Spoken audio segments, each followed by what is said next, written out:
Today's lecture is for Kinetics Part 2. So now that we know what zero, first, and second order reactions are, we're going to start to look at some experimental data so we can see if we know what's going on. So it says a positive attitude causes a chain reaction of positive thought and all that. It says determine the rate law given experimental data. So that's the key one. Is on AP questions you tend to be given experimental data, and you need to be able to find out what the rate law is based on that. You need to be able to determine the relationship between the rate law and the mechanism. That's another big one. This is really common on multiple choice questions. And then predict the model using the collision model. So it's just determine the rate law. So you don't always know the rate law. And in the previous one, we always said, okay, this is a first order, this is a second order, this is a third order, but we need to be able to figure that out.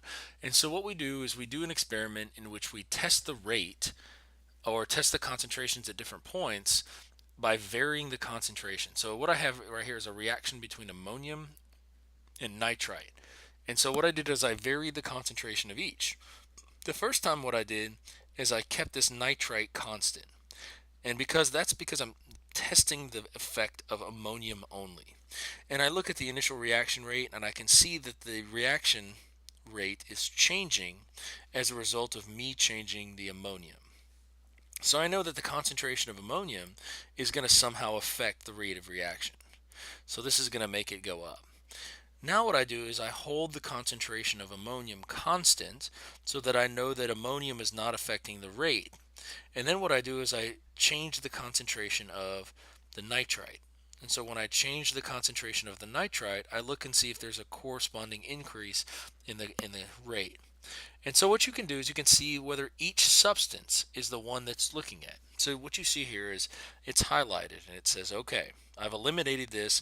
Nitrite has nothing to do with the changing reaction rate. The only thing that's going to change the reaction rate is changing the value of the ammonium. So you pick any two trials. The easiest ones are usually 1s and 2s.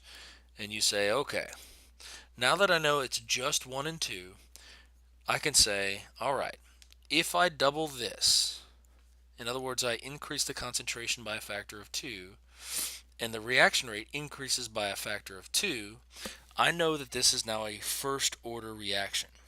The first order reaction is because it says rate is equal to K A to the X. So if you were to double the concentration of A, you would expect a corresponding doubling of the rate unless this was some other value. If this exponent is some other value, like say 2, then doubling the concentration of A would result in a 2 squared or 4 corresponding increase in the rate. So because of that, because of this experimental data where it doubles and it doubles, I know that this right here is first order with respect to NH4. In other words, I have NH4 and it's a first order reaction. In other words, it depends on the concentration of ammonia by a factor of 1. It's ammonium. So now I look at the other one. I eliminate this reactant. Everything here is a constant. So I pick any two values. And once again, sometimes it's easier just to pick the first two. So you look, this is a doubling in the reaction rate. And this right here is a doubling in the reaction rate. And so because of that, you have a doubling here and a doubling here, which means it has to be first order reaction. Now, if you were to look at two other points, right here to right here, that's a threefold increase. And if you look at the corresponding points, 10.8 to 32.4, that is a corresponding threefold increase. So it doesn't matter what points you pick. Now, generally speaking, I wouldn't want to pick 0.606 and 0.0808 because that's a fractional increase. It's not by a factor of 2, it's not by a factor of 3. It's not easy to tell the difference between those. So you generally want to see ones that are doubled or ones that are tripled or something along those lines. So now we know that this thing is first order with respect to nitrite. We know that it's first order with respect to ammonia. And so we can write the overall rate law. So when we talked about rate laws in the last presentation, all we really talked about was the fact that the rate can be dependent on one thing, either 0, 1, or 2. But in reality, most chemical reactions depend on more than one thing. So it can be 0, first, or second order for any of the substances that are the reactants. So now I've got a rate law. Okay, I know it's first order with respect to ammonium. I know it's first order with respect to nitrite. Now what I want to do is I want to be able to solve for the value of k. Now, generally you can solve for this experimentally and looking at graphs and slopes, but if you look, I don't have time data here and I don't have individual concentration data for any of these values, so I can't really find the value of k the way we did it in the previous way. So now I choose any experimental point. It doesn't matter which one you choose. So in this case, I chose this third data point, and I have my reaction rate. My reaction rate went over here is 21.5. I plugged in the concentration of ammonia, and I plugged in the concentration of nitrite. When you do that, you have all the things, and you have one unknown value, which is our K value. So this K value right here is going to be 2687.5. And then what you would need to do is you need to solve for the units of K. Remember that the rate law has to be, change colors, it's going to be in molarity per second. Right now, you have molarity and molarity, and so this unit is actually incorrect. Instead, you have to find a way to get the units equal. The only way to do that is to put molarity on the bottom and seconds on the bottom. So the unit should be m to the minus 1, s to the minus 1. Okay, so here's an example. It says, what is the order of the reaction for both A and B? So if you look, I have the concentration of A and B. I'm going to start here with B because I have two constant values. When I have those two constant values, I say this increases by a factor of 2. This increases by a factor of 4. So that doesn't work anymore as a one-to-one reaction. What I can say though is if I double this, this is 2 squared. So that lets me know that for B is not what we've looked at yet. I know that for A, it's a second order reaction. Doubling the concentration of A results in a fourfold increase in the reaction rate. So now I have to look at the second part. I'm going to change color just because it's going to be a little bit easier. Here's the problem. When you look at A, there are no 2 points that are consistent, that are constant for A. I have to look at these points right here because these are the only ones in which the concentration of B increases. Now remember, I've already established the fact that A is a second order reaction. So I would predict that by doubling the concentration of A, that I would get a twofold increase right here, a fourfold increase right there just from the doubling the concentration of A. Now, if I were to do 14 or 4.8 times 4, you're going to get something on the order of like 19. Okay, it's going to be a little bit less than 20. But if you look, the rate is actually 38.4. What else happened to increase the reaction rate? Well, you also doubled this. So if I was expecting the rate to be 19 because of A and it ended up being 38, there must be an additional factor. And that factor must be a one-to-one relationship for B. Now this is probably one of the hardest things to do with kinetics, is to figure out what this is whenever you have data in which there's not a constant A.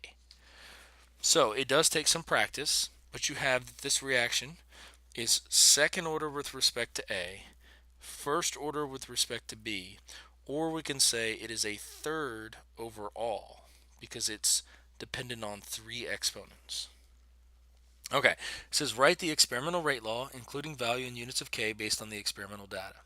So this right here, I can say that the nitrite is consistent, and right here, this is cut in half.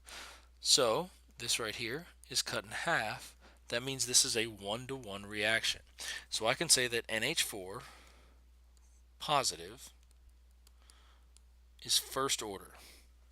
Now what I can do is I can say, all right, change colors. It's consistent here. So the increase here, and this is a tough one, is 3/2. So I'd expect a corresponding 3/2 increase, and I do. 3.6 divided by 2 is 1.8. 1.8 times 3 gives me my 5.4. So this is also first order with respect to nitrite. So because of that, I have my rate law. Rate is equal to K, NH4 to the first, NO2 minus to this first, and now you can figure out the value of K. So you choose any experimental data point. Okay, a lot of times people just tend to pick the first one, and you plug in your values. I would say rate, which is 7.2 times 10 to the minus 6, equals K, which is what we're trying to solve for, 0.24, 0.10, and those are both raised to the first, which means there is no impact. At this point, you divide both sides by K, or by 0.24 and by 0.10, and you solve for your K value. Now, since your K value has to end up in molarity per second, you can say the units of K have to be eliminate one of the molarity terms, because this is molarity times molarity. So you're going to have molarity on the bottom, and then you have seconds on the bottom, and so your units of K are going to be m to the minus 1, s to the minus 1. Alright, it says write the experimental rate law including the values of K based on the experimental data. So you have, this is a natural log, and this is a time graph, so you know that this is going to be a first order reaction with respect to NaN3. So you have this value right here, and that's from the first presentation. Then you have your rate. And then remember, you can solve for your K value based on the slope of this graph. Okay, and it's kind of tough to tell the slope of this graph. I would use the point probably 0, negative 0.7, which is what we have for this point right here. And I would probably use the point 5, probably 5, and then it looks like it's negative 1. So whenever you look at those are natural log data right there.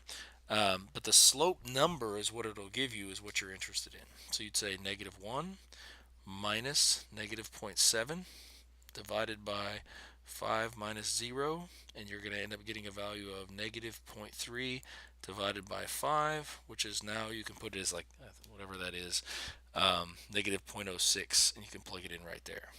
Now remember, your K value is always going to end up being a positive number. So regardless of the fact that the slope is negative, your K value is going to be a positive number. Now that you have the experimental data and you've been able to turn it into a rate law, now you need to be able to look at something called a reaction mechanism. A reaction mechanism is the actual steps that occur for a chemical equation. So for example, if you have the whole idea of NO2 plus F2, and you balanced it out, it would become something like 2NO2F. Okay, that's our overall chemical equation. This doesn't occur in one step. Instead, it occurs in multiple steps. And so you're trying to figure out what these steps are. And the reaction mechanism is related to the rate law overall. So you have what are called slow steps, and you have what are called fast steps. Now, the slow step is what we call the rate determining step, because you can only go as fast in a chemical reaction as the slowest step of a chemical reaction. And so now we're going to relate the rate law to the reaction mechanism. So like it says, the slow step of a mechanism matches the rate law. Now, it doesn't always have to be first. Sometimes you have a fast step first, sometimes you have a slow step first. But the slow step has to match the overall equation. So based on the fact that I know that this right here is the slow step, I know that the rate law for this overall reaction is K NO2 F2, because the slow step depends on a NO2 and it depends on an F2. Now, if it were NO2 plus NO2, I would know that the rate law would be NO2 squared and then times K. So what your reactants are for the slow step is what is in the rate law that you determine experimentally. So reaction mechanisms, it says the rate law does not need to match the stoichiometry of the overall reaction. So if you look, I have 2NO, and here I've got 2NO, and it matches. But that's not always the case. Just because I have two hydrogens does not mean that I have to have two hydrogens in the reaction mechanism. Instead, you need to be able to figure out from the rate law what the reaction mechanism is. So you have multi-step mechanisms, and like we said, one step is always going to be slower than the other ones, and that's the rate determining step. So like the idea is, if you take a look at cars and traffic, if you have some sort of slowdown right here, it's going to affect the overall speed of a car as it goes through. So it depends on where the traffic stop is as far as how fast cars can get through. When you have an initially fast step, a lot of times the reaction mechanism looks a little bit differently. Okay, so for example, this right here is my fast step. Okay, and so you would say, based on the fact that my fast step is that doesn't have anything to do with the rate law. So what you would say is that the rate law would be NO BR2 times NO. The problem is there is no such thing as NOBr2 in a chemical reaction. I don't have NOBr2. I've got nitrogen monoxide and I've got bromine gas, but I don't have NOBr2.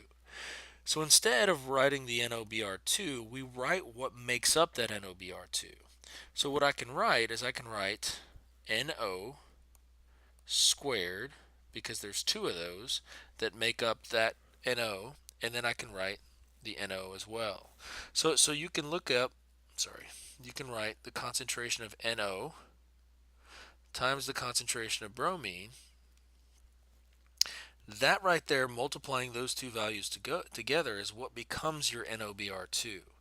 So because of that, you can plug it in and you can go from there. We'll spend more time on that in class. So suggest a mechanism based on the laws of probability and the experimentally determined rate law below. So what you have is you have two A's and two B's. Now, one way of interpreting this is you can say A, B, and B all collide and form this new product in one step. Unfortunately, the laws of probability say that the orientation molecules of four different molecules colliding at the right orientation with the right speed at exactly the right time to make a product are pretty small. So instead, I know this is going to be a multi-step reaction. Since I know this is going to be a multi-step reaction, I can probably say it's going to be something like A plus A goes to double A, and B plus B goes to double B, and then AA plus BB is going to go to your end product, which we'll call C. So now I have to figure out which is the slow step. Well, remember, the slow step has to match the rate law. At no point do you have two A's and two B's, except for the fact that you have two A's and two B's here. And that's why I wrote it this way as double A and double B. So this right here would be the slow step, and these would be the fast steps that lead to the slow step. So remember, the fact that I have double A, well, double A is dependent on two A's. Double B is dependent on two B's. So you can work backwards and you can find the overall mechanism. So what is the rate law that is consistent with the mechanism below? So here you have fast equilibrium, and slow. Because you have the slow step right here, you can start with the slow step and say ClCO times Cl2. So you can leave that as what it is for the slow step, but the assumption is once again that I don't have this ClCO here. Instead, what I have is Cl plus Co. Okay, and so you can write ClCO, and that comes from this times our Cl2. But the problem is I really don't have Cl or Co to begin with either.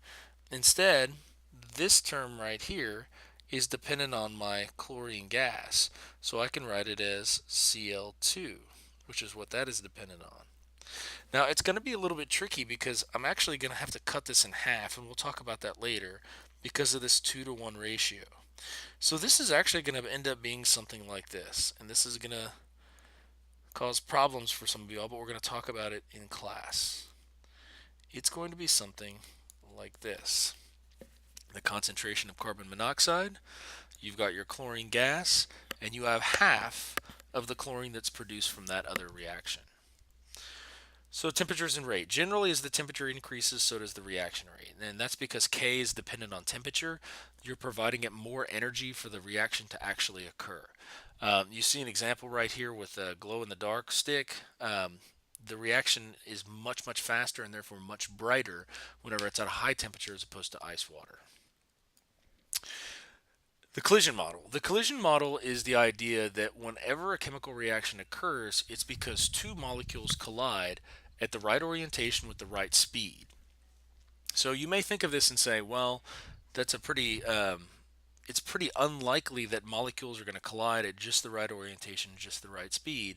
But think of the number of molecules that are in a given room, and the fact that there are trillions and trillions and trillions of molecules in the smallest space of a room, and then think about the laws of probability. Even though it's very unlikely to occur, based on the fact that there's so many there, it is actually going to occur. Okay, so activation energy. The activation energy is the energy that is required for a reaction to occur. You think of it as a hill that the reaction has to get over in order for the reaction to occur. If you do not have enough energy of activation, the reaction will not occur. Now, things that you can do to affect the energy of activation. The higher you raise the temperature, the closer you get to that hill to begin with. So you raise what it is so it's not as big of a bump. Other things can be done to lower the energy of activation, like using a catalyst. But you need to be familiar with these reaction coordinate diagrams. In this right here, you have your reactants. And over here, you have your products. Now, you can get quite a bit just from the shape of this graph. If you look, this is the potential energy, or the energy that is stored in the molecule. If you have energy that's stored in the molecule, you undergo a reaction, and then the energy that is stored in the molecule is below where you started, what happened to that energy that was stored in the molecule? And the answer is it was released to the environment. So this is an example of what we call an exothermic reaction. An exothermic reaction is one in which the energy that is stored in the bonds is released to the environment, thereby making the temperature warmer, because you're taking that energy that's stored in the bond and basically turning it into heat. You need to be familiar with the concept of the energy of activation, the fact that this is an exothermic reaction, the fact that you can do something like this, where you end up above where you were to begin with, and that would be called an endothermic reaction. Okay, the Maxwell-Boltzmann distribution. Anytime you use a Maxwell-Boltzmann distribution, you're basically talking about a large amount of numbers, and you're talking about the statistical probability. We learned in first year chemistry that temperature is related to the kinetic energy of a molecule. Now the problem with that is in a given room that's 75 degrees Fahrenheit, not everything is going to have the exact same kinetic energy. Instead, temperature represents an average value. So you see these right here. These represent the speeds of molecules at given temperatures. Now, the faster you, or the higher the temperature, the more likely you are to have a higher speed. But the slower you are, the more likely you are to have a slow, or the lower the temperature, the more likely it is to be slower.